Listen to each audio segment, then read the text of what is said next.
हमारे भारत के यशस्वी प्रधानमंत्री कुरुक्षेत्र धर्म नगरी में पहुंच रहे हैं और एक विशाल रैली को वो संबोधित करने वाले हैं। जैसे कि आप सबको पता है कि चुनाव में युद्ध का बिगुल बज चुका है। 6 जिलों के लिए पंचकुला, कुरुक्षेत्र, अम्बाला, यमुनानगर और करनाल और कैथल, इन 6 जिलों के 23 प्रत्याशियों के लिए मोदी जी जो है वोट की अपील करने के लिए और यहाँ के सभी कार्यकर्ताओं को, यहाँ के आम जनमानस को संबोधित करने के लिए हरियाणा में आ रहे हैं। और इस दिन हमारे 23 के 23 प्रत्याशी जो हैं वो मंच पर होंगे। साथ में हमारे प्रदेश अध्यक्ष जी रहेंगे और साथ ही हमारे मुख्यमंत्री जी जो कुरुक्षेत्र जिले से ही लाडवा विधानसभा से प्रत्याशी हैं वो भी साथ में रहेंगे। और इस रैली के लेकर पूरी व्यवस्थाओं की तैयारियां जो हैं उसमें हमारे सभी कार्यकर्ता जोर शोर से लगे हुए हैं।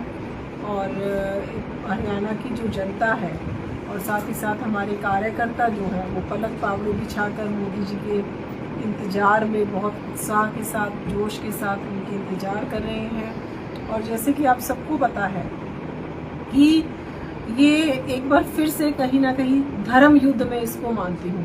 पिछली बार जब लोकसभा का चुनाव था, कांग्रेस ने अलग अलग तरीके के भ्रामक प्रचार किए और वो कहीं ना कहीं उन भ्रामक प्रचारों को स्थापित करने में कामयाब हुई। और अगर वही उदाहरण हम देखें, हिमाचल प्रदेश में भी उन्होंने एक भ्रामक प्रचार किया कि हम कर्मचारियों को पेंशन देंगे। कोई कैलकुलेशन नहीं थी कि कैसे देंगे, लेकिन एक भ्रामक प्रचार किया। झूठ के सर पर उन्होंने वहां पर हिमाचल में अपनी सरकार बनाई और आज हिमाचल प्रदेश को कंगाल उन्होंने बनाने का काम किया। हिमाचल प्रदेश के एक एक व्यक्ति की दुर्दशा के लिए आज जिम्मेवार है तो वो कांग्रेस की हिमाचल प्रदेश की सरकार है।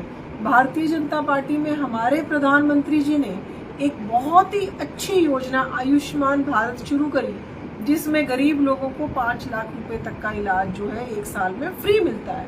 लेकिन आज जितने लोगों ने वो इलाज कराया उनके पैसे देने के लिए हिमाचल सरकार के पास पैसे नहीं है।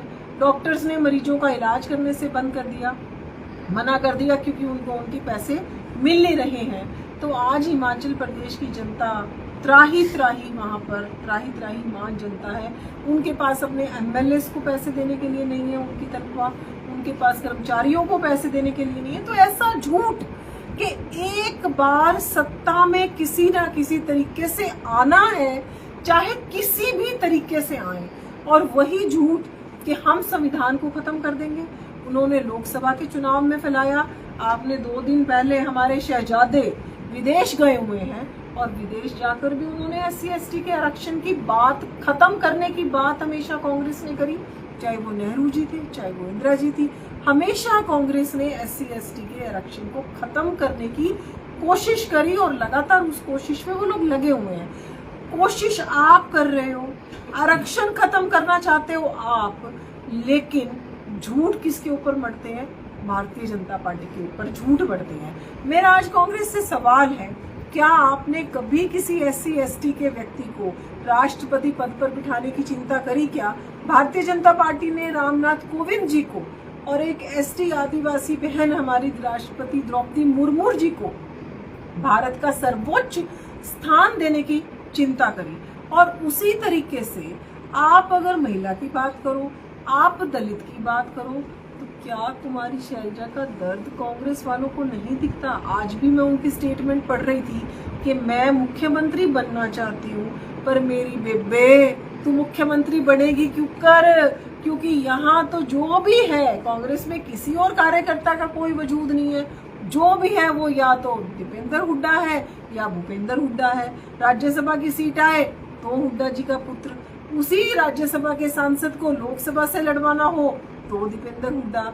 आज अगर आप पूरे प्रदेश में बैनर्स और पोस्टर्स देखेंगे तो किसकी फोटो लगी हुई है?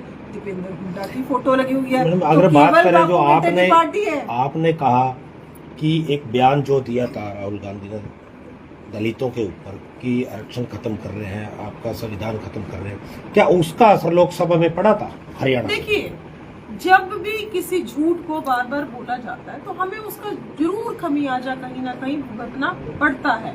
लेकिन विषय ये कि आप झूठ के बल पर, मैं कहती हूँ आप काम करो ना। आपको पूरे के पूरे भारत में कितने वर्षों तक सरकार में आपने बनाए रखा? आपने महिलाओं के लिए टॉयलेट्स की चिंता करी क्या? महिलाएं 10 वर्ष पहले जब तक मोदी जी सरकार में नहीं आए थे, महिलाएं कैसे बाहर, आपको पता ही है किस तरीके से ग्रामीण अंचल में कितनी समस्या थी महिलाओं के लिए। पूरा दिन उनको कितनी समस्या में रहना पड़ता था।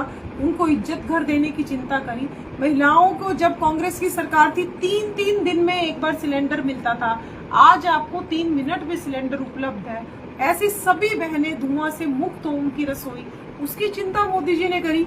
और फिर उन बहनों को 500 रुपए में, केवल 500 रुपए में सिलेंडर दिलवाने की चिंता हमारे मुख्यमंत्री नायब सिंह सैनी ने करी। और फिर महिलाओं की बात अगर हम करते हैं, इतने किलोमीटर तक महिलाओं को मटके पर पानी लेकर आना पड़ता था। आज उन्हीं बहनों के घर में नल हो रसोई में और नल से उनको शुद्ध जल मिले, उसकी चिंता प्रधानमंत्री जी ने करी। और फिर एक ऐसा इतना संवेदनशील प्रधानमंत्री कि उन्होंने बहनों बेटियों को सैनिटरी नैपकिन्स तक दिलवाने की चिंता करी। तो मैं कहती हूँ कि हमें तो एक ऐसे लगता है कि हमारे अपने जो पिता हैं घर में, हमारे जो दादा है, वो तो केवल एक परिवार की चिंता करते हैं। लेकिन मोदी ने तो एक संरक्षक बनके तो कांग्रेस मैडम आपका आरोप है कि कांग्रेस पार्टी ने बराबर को फैलाया हुआ है। लेकिन देखिए ये जो झूठ फैला रही है आपका के अनुसार, लेकिन फिर भी आपकी पार्टी के बहुत सारे नेता छोड़कर जा रहे हैं पार्टी को, कांग्रेस में भी जा रहे हैं। ऐसा क्यों हो रहा है कि मोदी जी ने भी इतना अच्छे काम कर दिए, आपके जो 5 साल से 10 साल से जो साथी थे उन लोगों को भी विश्वास नहीं हो रहा मोदी जी के काम पर? देखिए सुनिए, मैं एक बात आपको बताती हूँ। जो भारतीय जनता पार्टी का कार्यकर्ता, वो एक विचार के साथ खड़ा हुआ कार्यकर्ता है। मैं आपको बहुत सारे उदाहरण ऐसे भी दे सकती हूँ कि जिन्होंने खुद ही मना कर दिया होगा कि हम चुनाव नहीं लड़ेंगे, जो उपयुक्त कैंडिडेट है उसको चुनाव आप लड़वा सकते हैं। भारतीय जनता पार्टी का कार्यकर्ता, जो प्रमाणिक कार्यकर्ता है, वो हमेशा एक ही बात कहता है कि मुझसे बड़ा मेरा दल और दल से भी बड़ा मेरा देश। लेकिन मैं किसी पे टिप्पणी नहीं करना चाहती। कुछ लोगों को लगता है कि केवल हमने चुनावी ही रणनीति, ये राजनीति जितनी भी है, हमने केवल चुनावी राजनीति करनी है। और उनको अगर किसी समय पर, देखिए पार्टी राष्ट्रीय पार्टी है और एक टिकट पर कम से कम कहीं पर 15, कहीं पर 20, कहीं पर 30 दावेदार एक टिकट पर थे। 30 में से टिकट तो एक ही व्यक्ति को मिल सकती है, बाकी सबको आइडियली सहयोग करना होता है। लेकिन कुछ लोग, ऐसा नहीं है कि कोई भी व्यक्ति मोदी जी से ये प्रभावित नहीं है, प्रभावित सब है। आज विपक्षी भी मोदी जी से प्रभावित है कि इतनी एनर्जी के साथ, इतनी निष्पक्षता के साथ, इतनी ईमानदारी के साथ कोई प्रधानमंत्री कैसे काम कर सकता है। और सबसे बड़ी बात, पूरे मैडम आप प्रधानमंत्री पर जा रही है, पहले ये जो लोकल मुद्दे हो जाए, लोकल मुद्दे की बात बता रही हूँ। आपने मेरा सवाल आपसे एक और है, आपने भी कहा कि 15 लोग हैं एक विचारधारा के, अगर विचारधारा के थे वो छोड़ कर गए, और क्या एक दिन पहले पार्टी में आते हैं आप उनको टिकट थमा देते हो? आपने कहा कि क्या वो लोग मोदी जी की विचारधारा से प्रभावित नहीं है? जो लोग गए, आपकी सरकार, हरियाणा सरकार मोदी जी की छत्र छाया उनकी आड़ ले लेते हो। आपके जो प्रदेश के मुखिया हैं, पूर्व मुखिया हैं, उनको लेकर भी बता दो थोड़ा। हम किसी की आड़ नहीं लेते। जिस तरीके से मोदी जी ने काम किया उसी तरीके से हमारे हरियाणा में, चाहे हमारे पूर्व में मुख्यमंत्री रहे मनोहर लाल खट्टर जी, जिन्होंने हरियाणा की राजनीति को एक नई दिशा दी। ईमानदारी से भी कैसे हरियाणा में कोई व्यक्ति राजनीति कर सकता है, उसकी चिंता अगर किसी ने करी तो मनोहर लाल जी ने करी। आज तक हरियाणा के इतिहास में 1966 से जब से हरियाणा बना है, तब से आप लोगों से सवाल है कि क्या कभी ऐसे हुआ कि बिना पैसे दिए कोई व्यक्ति हरियाणा में नौकरी लगा हो? हमारे युवा अपने रास्ते से भटक गए थे, उन्होंने पढ़ना छोड़ दिया था।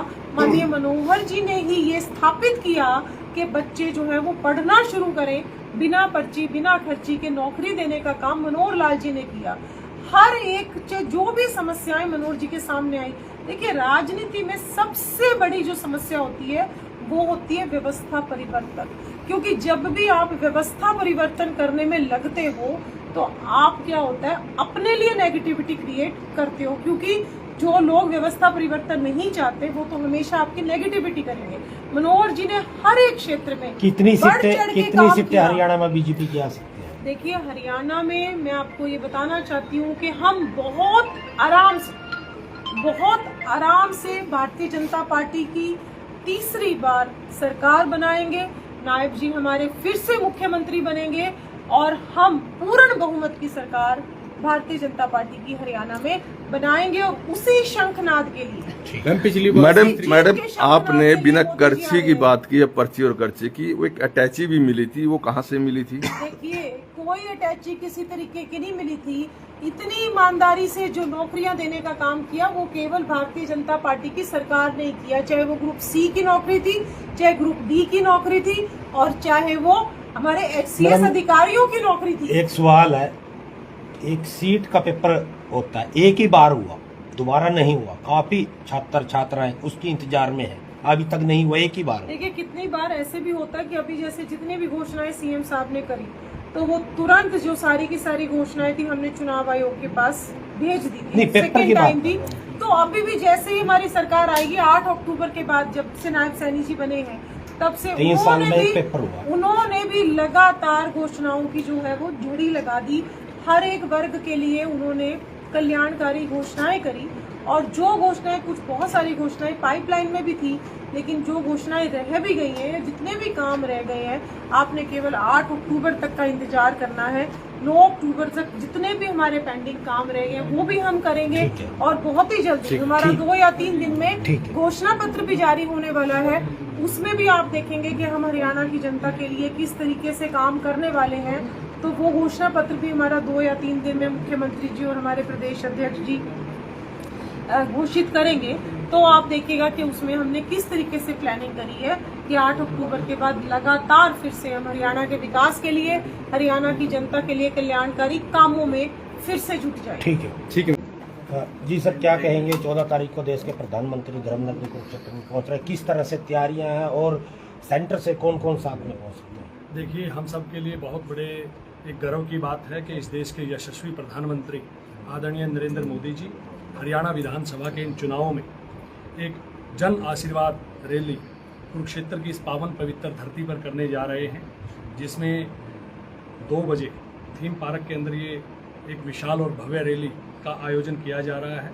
और इसमें हमारे 6 जिले, जिसमें हमारी 23 विधानसभाएं आती हैं, उनमें जो हमारे भारतीय जनता पार्टी के प्रत्याशी हैं वो सभी मंच पर उपस्थित रहेंगे। और इन सभी 23 विधानसभाओं से भी आम जनमानस इस रैली के अंदर शिरकत करेगा।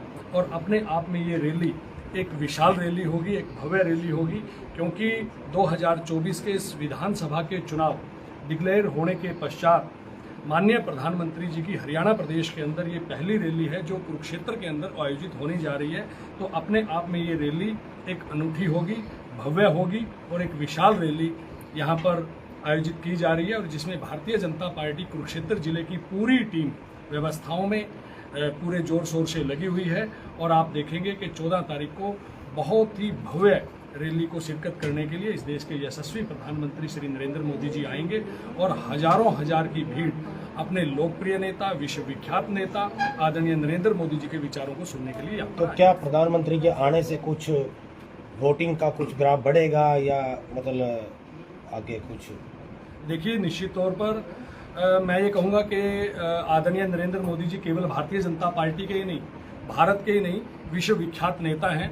आज पूरी दुनिया उनको फॉलो करती है, उनके विचारों को पसंद करती है, उनकी कार्यशैली को पसंद करती है, उनके सिद्धांतों को पसंद करती है और उनकी कार्य योजना को पसंद करती है। इसलिए एक बहुत बड़ा क्रेज भारत के अंदर, पूरे देश के अंदर, युवाओं के अंदर, महिलाओं के अंदर, पुरुषों के अंदर, हर वर्ग के अंदर माननीय प्रधानमंत्री श्री नरेंद्र मोदी जी का क्रेज है। क्योंकि पूरा भारत का जो युवा है, जो पूरे भारत के अंदर जो सभी वर्ग हैं, वो नरेंद्र मोदी जी के विचारों को पसंद करते हैं, उनकी बातों को मानते हैं और उनकी बातों को स्वीकार करते हैं। तो निश्चित तौर पर आप देखेंगे कि इन रैलियों के माध्यम से भी और माननीय प्रधानमंत्री जी के विचारों को सुनकर के आप देखेंगे कि निश्चित तौर पर जो भारतीय जनता पार्टी के जो प्रत्याशी हैं अपनी अपनी विधानसभाओं के अंदर, तो निश्चित तौर पर आप देखेंगे कि उनके अंदर भारतीय जनता पार्टी के पक्ष में इजाफा होगा। अशोक जी, नरेंद्र मोदी 2014 के लोकसभा चुनाव में भी आए, विधानसभा में भी आए, 19 में भी आए हैं और अब भी आ रहे हैं विधानसभा के चुनाव में, लेकिन लोकसभा के चुनाव में नहीं आए। क्या इसलिए नहीं आए थे कि यहाँ पर ऐसा प्रत्याशी बना दिया था नवीन जिंदल?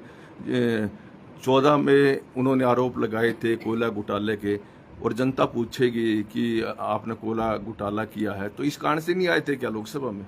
देखिए, ऐसा बिल्कुल भी नहीं है कि माननीय प्रधानमंत्री जी की आपने बात की 2014 की, 2019 की, और अभी हम 2024 की बात कर रहे हैं। तो माननीय प्रधानमंत्री जी की 2024 के इस विधानसभा के अंदर अभी ये कुरुक्षेत्र के अंदर रैली है, और हो सकता है अभी वो टेंटेटिव है, हो सकता है हिसार के अंदर भी रैली हो सकता है सिरसा के अंदर भी रैली हो सकता है सोनीपत के अंदर भी रैली हो।